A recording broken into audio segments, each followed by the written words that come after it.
Okay, here we go. Is that recording now? Just, yeah. Okay. Okay, welcome everyone.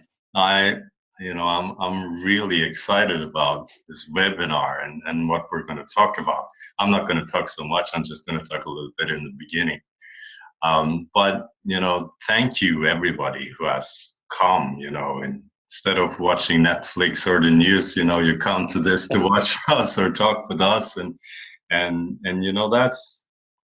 that's yeah, I'm really grateful for that. It's yeah, thank you everybody who are here. And so why are we here? Why are we here? I think that's a relevant question because just takes me back about a few months ago because you asked me, Natasha, if I would like to host you in Oslo. And when you asked me, that was just like a hell yeah. I might not have said hell yeah, but it was a really big hell yeah for me. And why is that? Because I've seen you both, and I've seen Dickon. I've seen you several times, and every time that I've been to something that you have done, I've either just felt amazing, or been deeply moved and touched, and tears going down my eyes, and just yeah, it just every time. And last a year ago, we or I was in your seminar in Denmark, and you had a seminar there together. I think it was called Coming Home then also, and it was just the most touching. I felt so touched afterwards. Everybody was just crying in a good way, in a really good way.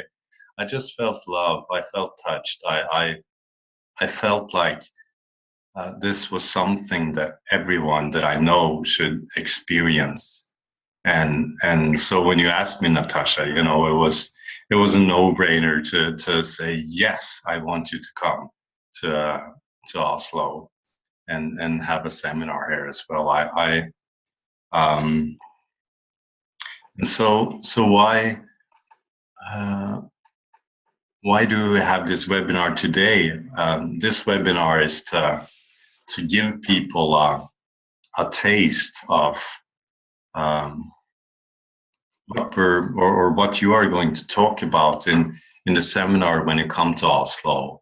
And I guess some of you people here know Dickon and Natasha from before, and some of you may not. So I want you to get the opportunity to know them, and yeah, and feel them. So yeah. Yeah, I think that's about it. That's it for me. Okay, thanks, Kjetil. Mm. We appreciate your hosting us. Natasha and I love talking about coming home. It's really a celebration of our true nature. It's intriguing to me. I've been sharing what I want to share with you tonight with Natasha. I've been sharing that for about 30 years, what we call the principles, the fundamental nature of humans. the true nature of humans. And it's been my experience with clients all during those years that as people have a greater sense of where we're pointing within themselves, it awakens love and understanding. That's pretty powerful, that we can point people towards something within themselves that if they look in that direction, because you have to see it for yourself. You have to see it for yourself. It's not a matter of listening to people's ideas and then gaining more ideas for yourself. It's a matter of experiencing something that's already there deep within you.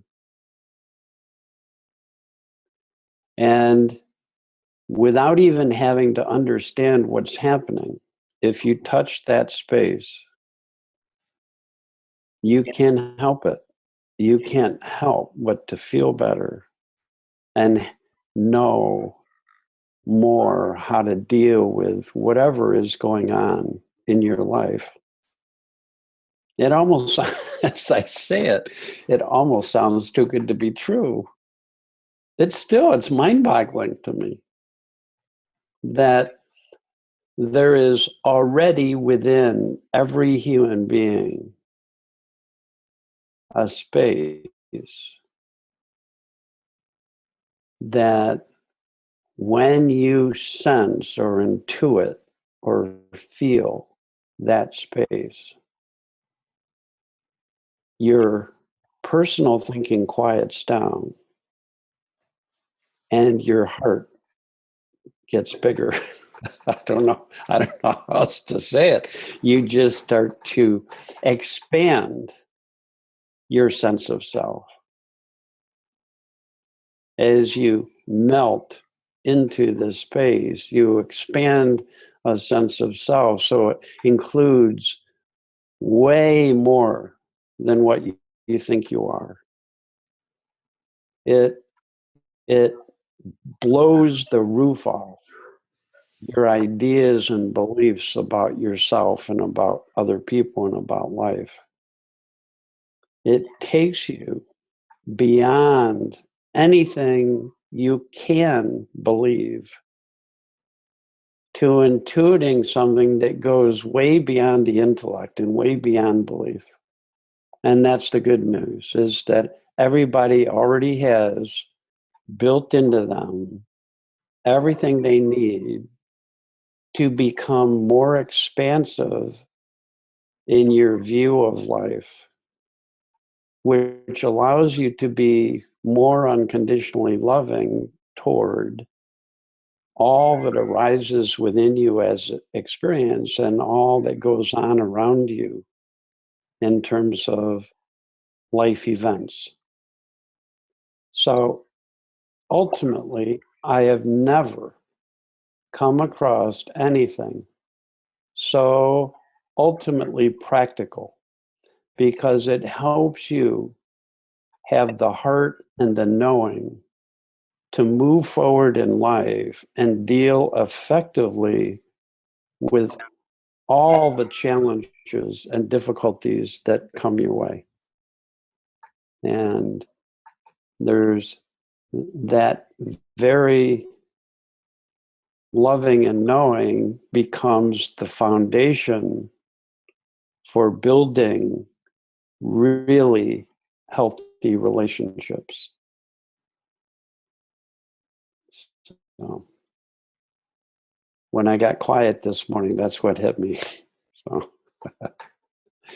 over to you, Natasha. You said it all, Dicken. Well, I think we have the best job in the world. We to point people in this direction, knowing that home is already within each and every person. That's beautiful to know whenever we start a training or we start up with a person that wants to have coaching or mentoring from us, we already know that they have within them all that they need for well-being, for calm, peace, ease of mind. It's already there, and all we have to do is really point them in this direction of what's already within them.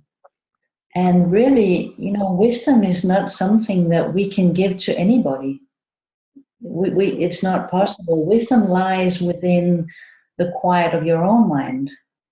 So again, what we'll be saying is not really, that's not where wisdom comes from.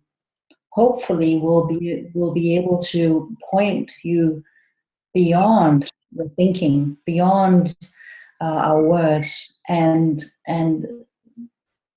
hopefully this will allow you to have a sight from within, an insight, so that you can discover for yourself this beautiful space that lies inside, that we so enjoy resting in, that we enjoy reflecting on and showing people.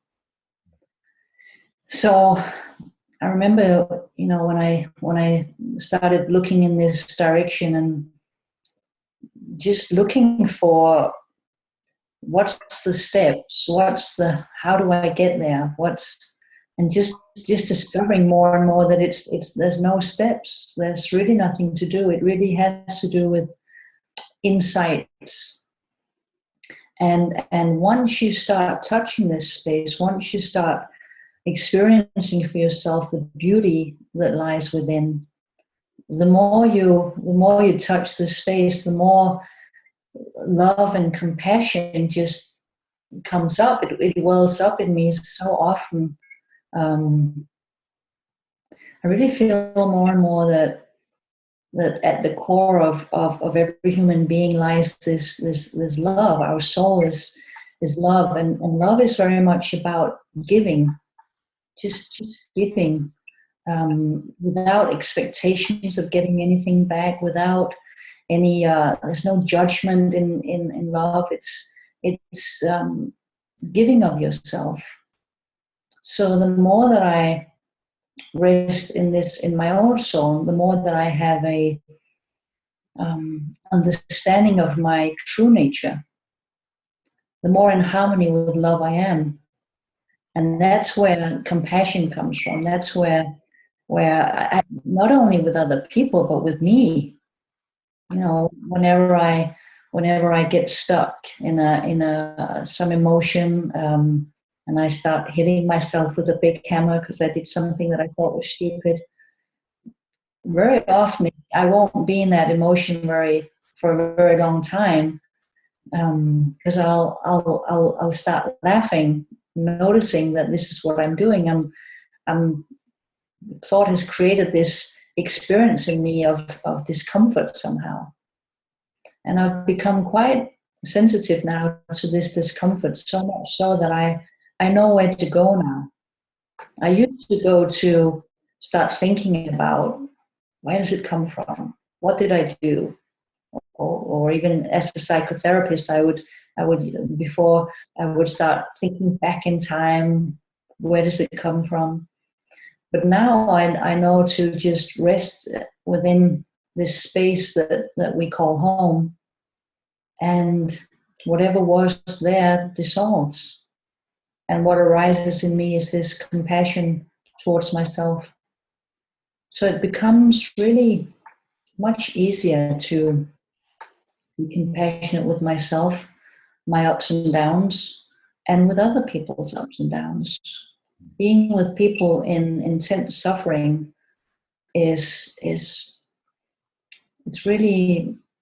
becomes easier to sort of hold them in this space of love, listening deeply to them and just feeling love coming up. And that has a really transformative effect on many people, just really listening to them and being compassionate. So we're going to have a whole weekend in Oslo, really discovering this space within yourself, I loved what Kjetil said in the beginning about how he was touched in Denmark last year when we did this seminar. We all were. We were like in a puddle at the end of the seminar. Yeah. We were all in tears just because we were touched, not by anything that was said, but by everything that wasn't said, by the deep quiet that came into the room at one point. So I can't wait. You know, a lot of you already have had some exposure to what we call the three principles. And some of you may be may be new to this, but it's just starting from a premise that appears to be true, that the whole universe and all universes are just created from energy. Our energy in different forms. Everything that exists are energy in different forms. And over the centuries, people who have sensed the truth of our connection to the whole nature of life, to the life energy that exists, that's formless energy that takes form as form.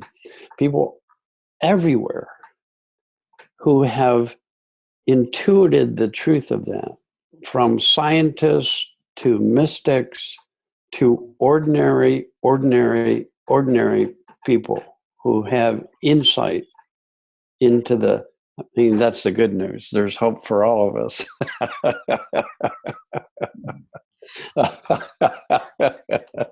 Thank goodness. This is not something for an elite few who can go off to the Himalayas and live in caves for years and years and years. It's already within you. You don't have to go anywhere.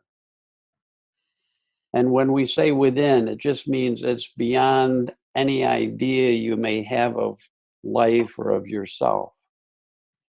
And that the pioneers who have delved the depths of this space come back saying, well, one thing for sure is that when you're in that space, there's nothing, it becomes obvious that there's nothing but love and wisdom. And it's true in their experience, it's true in their realization that the very nature of life is generously giving everything that exists. Right? So you touch that space and you experience incredible love, and you experience a knowing that allows you to know more than you ever thought you knew or could know. Knowing how to deal with the most difficult of circumstance or relationships. Just it becomes apparent to you or obvious.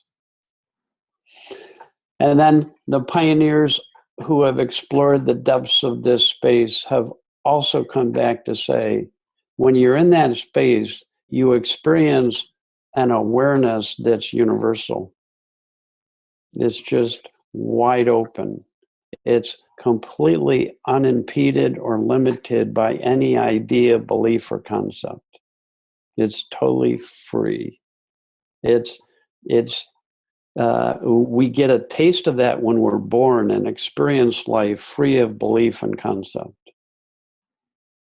Whew, we just experience life directly without the limitations of our ideas about what should be or shouldn't be. Right? And so the pioneers say the fundamental nature of this space is wise and loving, it's aware. And then they say when you touch that space, you can't believe how new things keep occurring to you fresh. And that there's an unlimited supply of new things that can occur to you fresh. Things you haven't thought before. just comes to you. Oh, I could do this. Oh, this makes sense. Oh, well, I hadn't had that thought before. Oh, that's helpful. Right? So they say this space or this dimension of life is full of unlimited possibility. And again, I want to stress this discovery has been made by an extremely wide range of people. It's not just the scientists and mystics, but it's ordinary people who tend to fall into that space and then intuit these truths, that the ultimate nature of life is full of infinite possibility. It's full of awareness and knowing, and it's wise and loving. And that you step into that quiet within your own mind, beyond the noise of your personal thinking, into what some people just call the now. Wide open, fresh. We're not talking about the present moment. It's beyond time. It's a very deep sense of presence, free of the influence of anything that you believe or think or can conceive. Now, I think that is so available and so ordinary that because it's so available and so ordinary, people have missed it for centuries. It's almost too simple. It's almost too readily available. People don't tend to discover that they already have it, so they go looking for it in the outside world. They go to teachers and teachings and seminars and webinars, drugs and alcohol and sex and entertainment, and they're continually looking for something that can help them feel better, but all of those are conditional and they don't last. And we're pointing you toward a wisdom, a love, a peace, a joy that's unconditional, that's always there, except when it gets covered over because we're caught up in our own petty ideas and beliefs again. That's another way of talking about the nature of human beings. Their true nature is wise and loving, aware, and full of possibility. That's our true nature. That's our core. That's our essence. That was here before we were born into it, and it's here long after we leave this physical body. It's eternal truth.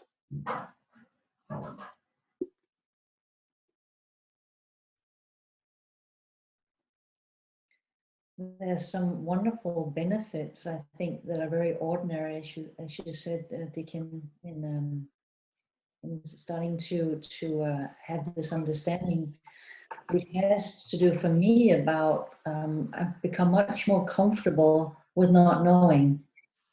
I used to just want to know everything and plan everything, and now I enjoy when it's just very peaceful inside. In a very practical way. Yesterday, I was teaching a group of they're all managers, high-level managers, and at the end of the day, I was trying to find out how to end the day, and I had no idea, and there was like half an hour left or so, and I was like, I don't know what the good way would be, and they were working away doing an exercise and talking to each other and reflecting. And I remember just being really comfortable, not knowing and trusting that something would come up. And something did. It came out of the blue. I'd never had that thought before. I'd never tried it before. And it was perfect. So I think that one of the things that I love about this is that this wisdom is readily available to all of us, and it's very you call it timely, or it's very responsive to the situation that you're in. it's as if it's like whatever is called for in that situation, it brings to the surface of your conscious mind. It's like it's always waiting, it's always there. There's the full potential that's always available to us. And then whatever the situation calls for, something comes up. And so that's a very practical way that I've enjoyed over the years, being comfortable with not knowing, trusting that my wisdom will come up with something, and it's going to be far better than my little pea brain could ever think of. It's not that I don't use my brain. I do that sometimes, but it's like when I need to, my wisdom and my brain, they work together in remembering something that I already know. I just love the way that it works without any effort. It really has become much more easy. Decisions are being made with a lot of ease. It doesn't feel like I have to think a whole lot about it. I have this sense of really living more and more in harmony with life itself, having this sense of direction that comes from, not from the present moment, as Dickon was just saying, but it just comes from almost sensing the life itself. Where is it moving towards? So I love how there can become this sensitivity to a movement. And whenever I'm sensitive to that, it seems to always sort of gently nudge me in a direction of thriving. And I love that this is available to all of us. So it'll be fun the weekend in Oslo, really to explore this with you all, to really go deep into all of the wonderful benefits that are, and talk about the ordinariness of this. And that you don't have to be enlightened to get glimpses of this. It's already in there for all of us. We'll talk about how each person, whether they know it or not, is living in a thought-created experience. And most people don't know this. It's so simple that the creative power of thought generates mental events in our head constantly. And whatever is generated in our head, you're going to feel and experience. So if the power of thought creates a happy thought, you'll have happy events in your head. Happy mental events. And then they'll turn into a happy experience. You have a sad thought generated in your head from the power of thought. This incredible power that can create every bit of human experience. The true source of human experience. If you have a sad thought generated, you're going to feel sad. Now, it's because people haven't understood the truth of that that's always true. A lot of times, me too, a lot of times, all of us have experiences or feelings that we are convinced were caused by something outside of us in the world. A situation made us feel stress. A person made me feel upset. A person made me feel angry. And then we begin to develop all kinds of beliefs and ideas about this that we think are true. And that's the beginning of human suffering. If you take a made-up idea to be truth, you're going to suffer. So let's say the creative power of thought makes you feel anxious, nervous, and you don't understand that that's an ordinary thought-created mental event that everybody has. You might start to believe that the reason you feel this way is because of you don't do well around people. The reason why you feel this way is because there's something flawed about your upbringing. The reason why you feel this way is something about your biochemistry. The reason that reasons go on forever. All you have to do is ask people, what are you feeling and where do you think it comes from? And you'll start hearing all the beliefs and ideas people have made up. Now, here's the deal. Every belief and idea is a limited concept. It's not truth. So you can't find truth in your own personal thinking, in any idea or any belief. So the wise have always said, you have to go beyond all beliefs and all ideas. Now, I can't wait to have an opportunity to share with you what Natasha and I have been learning about, how easy and ordinary it is to go beyond our beliefs and concepts, but how, without understanding this, people rarely wake up out of the illusion of their own thinking, see that it's just made up, and fall out of that thinking into a space that's free of any belief and concept. And yet, that's the only place you'll find love, understanding, truth, creativity, new thinking, freshness. So, in the seminar, we will help you learn what it means to wake up out of the limited beliefs and ideas and concepts you have about life, fall into this space within that's free of the influence of all of that thinking. And then it's an inevitability. You'll start to feel better and you'll start to think with higher quality thought that's helpful to you, that helps you literally evolve from within. Evolve to higher levels of understanding that allow you not to see the same world differently, but literally to see a different world that is characterized by more love and understanding. It's not the same world. It is not the same world with fresh eyes. It's a different world. It's a better world. It has a whole different logic to it. And it's like stepping into a whole new culture or country that you had never visited before. Whoa. And then the fun begins. And then you can enjoy the discovery of new levels of consciousness. And there is nothing like that. There is nothing like that. Because as you live from those levels, you have a much more positive influence on the people around you and the world around you. So you literally are helping to create a better world. And I mean that. I literally, you are helping by raising your own level of consciousness.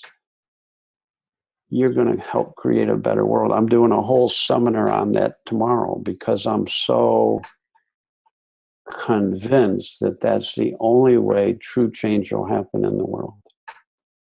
So here we want to share with you something that's it's pointing you beyond belief. So it's beyond belief. It's incredibly ordinary and available. It's been right under our nose all these years. It's incredibly practical. And yet it's also simultaneously the only way the world will become a better world. So we're very excited to share with you what little we're seeing about this and what a difference it's made in the lives of the people that we've been sharing this with. And we'll have fun. I mean, this is fun. You don't need to take notes. This is not about an intellectual understanding. In fact, your intellect often gets in the way of really getting it.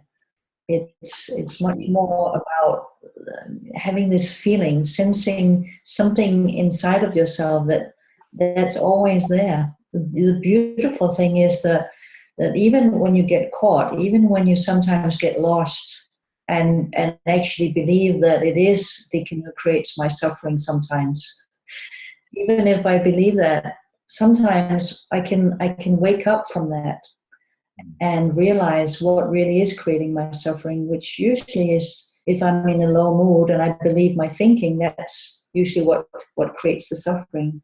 But as soon as I wake up to that, I come back home, and the beautiful thing is I realize that I never left.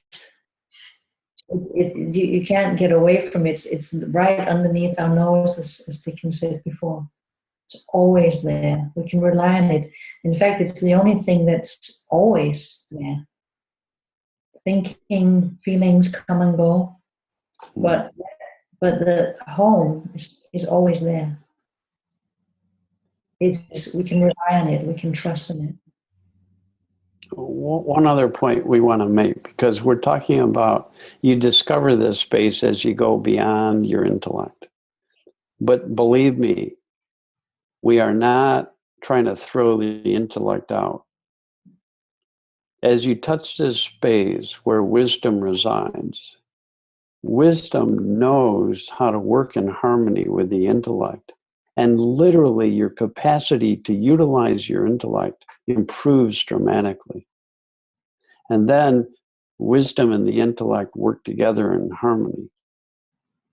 But it's very easy when we're caught up in our personal thinking. We only have access to stored information in our intellect. And at that point, we're not accessing the benefits that come from wisdom. So you want to learn how to get the best from both worlds. And then they work together as one. And I'm really excited about that. Because Natasha and I both have found this teaching practical for people of all ages. And it's been extremely helpful for people who in their workplace, and helping to leverage business leaders around the world so that they become even more effective in what they're doing, become better leaders, learn how to use their minds more wisely. And I've never seen a downside for people learning how to use their minds more wisely. So it helps us in our day-to-day home life and family and with our kids and friends. But it can also be enormously practical in terms of leveraging our capacity to be true leaders in our family, in our community, and even in the world. You're in for a treat. That's all I got to say. You're in for a real treat. Should we find out if there's people who have questions for us? We'd love to hear from you. Sure would. Yeah. So if anyone has any questions, please just write us a question, and Deacon and Natasha will answer them. It was interesting to Natasha and I that so many people in our book loved the chapter on questions and answers. We almost didn't even include it in the book, and we're so glad we did. People really responded well to that chapter. So it's a wonderful way. In the seminar, we'll leave plenty of room for questions, answers, dialogue. It really brings this to life more effectively that way.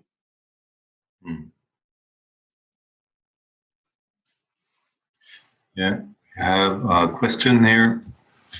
Can you explain about what free will is?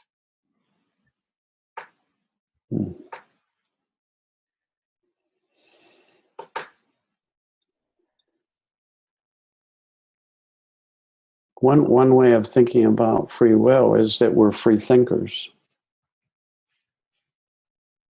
In other words, right now, I can think about something that happened yesterday if I want to. I can think about the audience. I can think about this webinar. I can let go of everything I'm thinking. In other words, in that regard, every human being is a free thinker. And that's one way of better understanding free will, is that it's built into us, built into the system, to be able to have thoughts that allow us to make choices. It's built into everybody. Everybody has the ability to make choices. It's not something you have to develop. It's fully developed. You have the capacity to make choices. What I'm interested in is how, when people realize that it's their thinking creating their experience, people often then wake up to the fact that they're continuing to think about something that's lowering their spirits and making them feel horrible. And then they wake up, and then at that moment, they have a choice. Keep thinking what you're thinking that makes you feel so horrible, or disengage from your thinking. We call disengaging from your thinking just becoming present, coming into the now. The fact that we can make that choice is what allows us to be resilient and to get over difficulties quickly and to get over hardship. So it's wonderful that we each have the ability to make choices. Psychologically, it's an aspect of psychological well-being. That's one way of talking about free will. There's lots of ways of talking about it, but that's a really simple, ordinary, practical way that's true for everybody. So when I see people, they're not victims because they're free thinkers. It's very hopeful. Right away, it's hopeful. Once you understand thought is the source of every experience you have, you can't help but to begin to take more responsibility for what you think about. So realization of how you're actually coming to experience life leads to greater personal responsibility, leads to greater choice that to move in a healthy direction. And that's why it's helpful for us at times to talk about free will.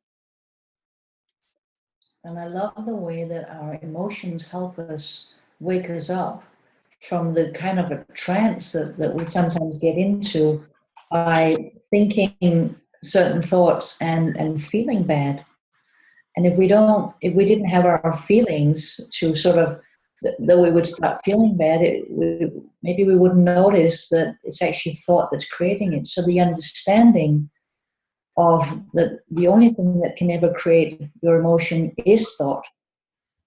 Once you see this to yourself, then your feelings become really your friends, and they can allow you to make another choice at that moment. Do I want to continue to think these thoughts, or do I want to just realizing what it is that's creating the emotion, waking up to that most of the time just dissolves the thinking that was there, the realization itself. So I love the role that emotions play in helping us wake up to what's going on. Okay, so a good question there about trust. Yeah. Yeah, could you read that one, Kjetil? Yeah, I will. So this is from Lila. Could you speak more about trust? It seems to me that it grows as time goes by when I listen to people that has been in this understanding for years. But it often feels like have to trust as it is something I have to do. Yeah. It's easier than that, because if it was something you had to do, you'd have to keep working on it your whole life. Mm. In other words, you'd have to constantly be thinking about trying to be more trusting. So you'd be trying to utilize your intellect to gain greater well-being. And it doesn't work that way. Honestly, I tried. Oh, I tried. My my bumper sticker used to be, tell me what to do for greater well-being and I'll do it, right? And so if somebody said, here's the 7 steps that you have to do to gain greater trust, I would have spent the next years going through those 7 steps religiously. And then, this is how insight works, listening to Sid Banks talk about the principles and reflecting on where he was pointing me, I fell into that space that's free of my personal thinking. Fell into the now. It often would happen when people would listen to Sid. You couldn't rub 2 thoughts together intellectually. You would fall from your head into your heart. And there would be these deep feelings of aliveness and connection. And that's where I discovered that I don't have to do trust. Trust finds me. It comes to me. It's revealed to me as a natural response to realizing the true nature of life. When you realize the true nature of life, trust is not a choice at that point. It's just a reflection of seeing life as it is. All right. So in that sense, you could say, I like the first part of your question. It does appear as if over time, I have developed more and more trust and faith that if I fall into this space, wisdom will do all the things I used to try so hard to do. Wisdom will do everything I thought I had to learn to do or do. Wisdom will evolve me in a direction of more trust, more love, more understanding, more faith, more. I can't do those things through my own willpower. Right? So you can choose to fall out of personal thought into the now. But you can't choose wisdom. Wisdom chooses you. And that's when willpower becomes this universal power, this where free will becomes a deeper response to life from wisdom. And that's how people evolve in trust, evolve in love, evolve in understanding. It's getting out of the way so wisdom can grow you from within.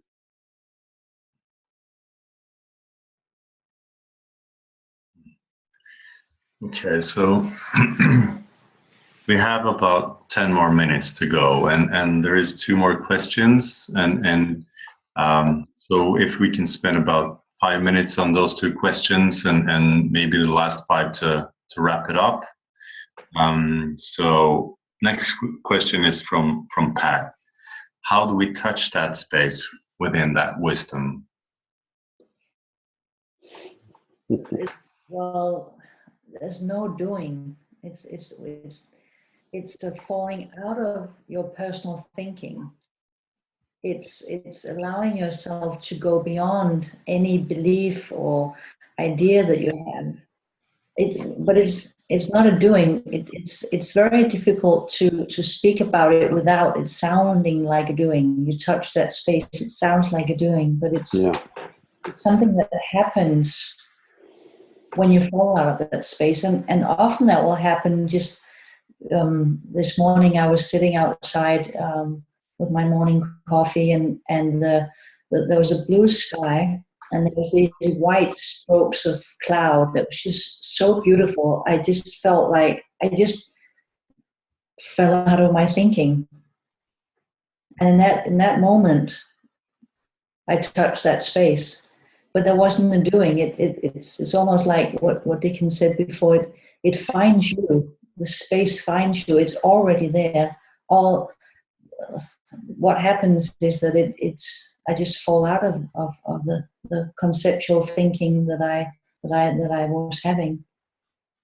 So nature sometimes can do that.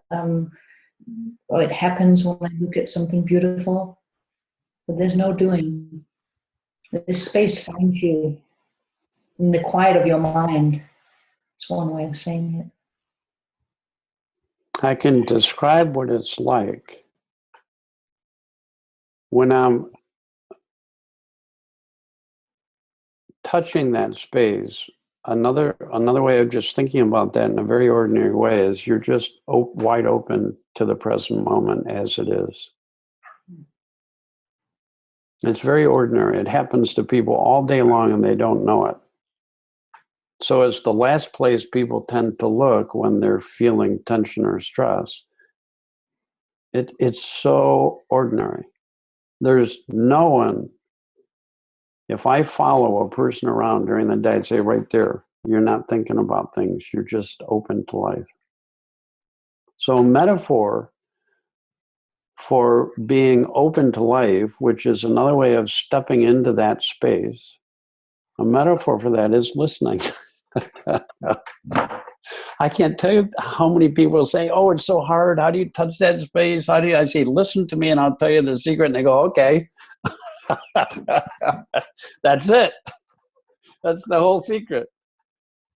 People can't believe it's that simple. I've had clients go, I can't believe it. All these years, I thought it was something like, oh my God, it's going to be an altered state of consciousness. It's going to be. Now, part of the description is when we're in this space of wide open, there's no paying attention to what you're thinking. It can come and go all at once. You're just not paying attention to it. I don't care whatever my thinking has to say, let it say it, but I'm not listening to that. I'm just open to life. Right? So you're not paying attention to what you're thinking. You're letting your mind be, letting yourself think and feel whatever you're thinking and feeling. You're just not making up ideas about it because you're not focusing on it. So you're like a baby again. You're not focusing on some object and creating concepts. You're just present, letting your mind be as it is. And then anytime people are wide open and letting their mind be as it is, your thinking and feelings start to flow through you. The feeling of allowing life to flow through you, even if it's sad or angry or hurt, you're no longer listening to the thinking you have about that. You're not judging it. You have no shoulds about it. You're wide open. It's flowing through. The feeling, the deeper feeling of allowing life to be as it is, to flow as it will, is pleasurable. So you can be in a horrible state of mind, and the instant you're not paying attention, you're resting in the present moment, you're not paying attention to what you're thinking, and you're just letting your mind be as it is, you'll discover the simplicity of where we're pointing what we're calling home. It's where you feel most comfortable, even if you're feeling horrible. It's where you can feel most comfortable in your own skin, exactly as you are right now. You don't have to get to a better place. It's this moment as it is right now. Lots of thinking or no thinking, feeling sad or feeling happy, but there's an enormous psychological freedom that happens when we can just be with what is as it is. We're going to talk a lot about this. This is so cool. This is life-changing as you begin to discover that, so that when you feel stress or unhappiness or upset, it begins to throw you into this space we're talking about, and it's the only place you'll find the well-being that you're looking for, because it's already there. Okay. That was great. there is one more question, and I want you to if you can answer this in 10 seconds, because it's a really important question, and so the question is, do you have experience working with people who have beginning dementia, and if yes, how do you do it? Love, connection, listening, presence, warmth, kindness, Touch. Caring. All the things that show up when your personal thinking gets out of the way. So you don't do that. It shows up. That's our nature. That's our true self.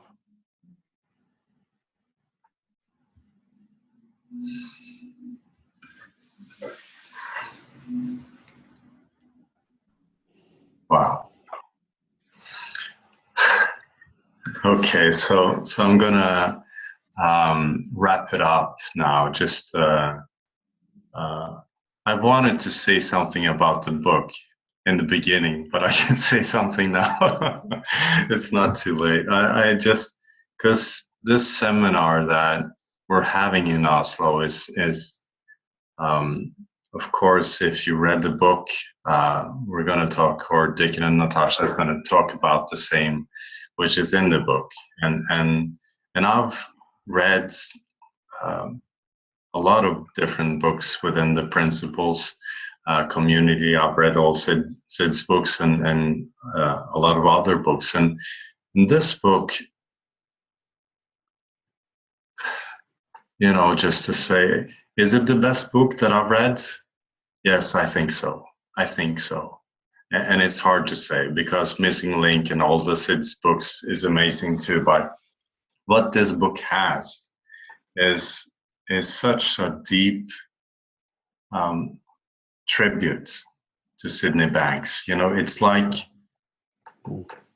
like you've taken all the best parts of Sydney Banks' books and material and also what you see and put it together in one book. And so I feel, it's pointing me home every time I read it. I can just read a page and I feel home again.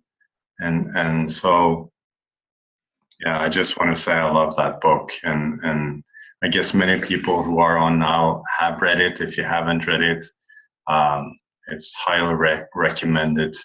And the seminar will be based on the book. And so the seminar, I wanted to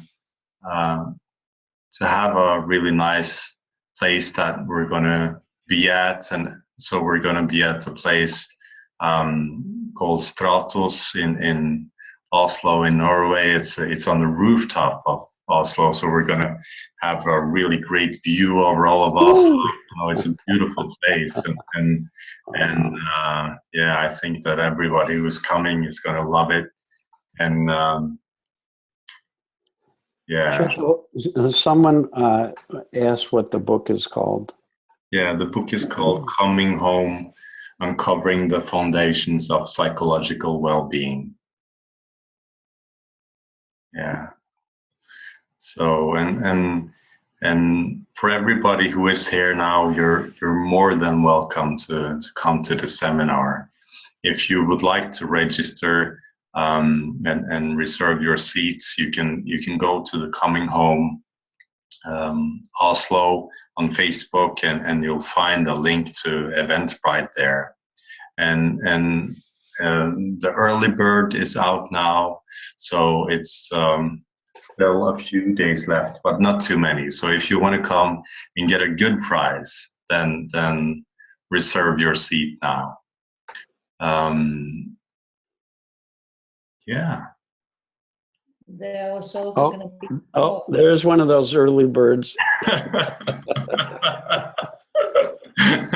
I'm sorry, it's morning here. It's I'm still waking up. Dickon. I was going to say that there's going to be the talk, Kjetil, on October 13th Yeah. in Oslo as well. So if anybody wants to come and listen to us, we'll give a talk. Yeah. If anybody's interested in reading the book, you can buy it on Amazon.com or Amazon.uk. Just type in "coming home" and one of our names, and it will show up. And I really hope to see many of you there. It'll be wonderful. Yeah. And thank you for saying that. Regarding the speech, within, not long, you will get an invitation to that as well. So just watch out on Facebook, and you'll see it there.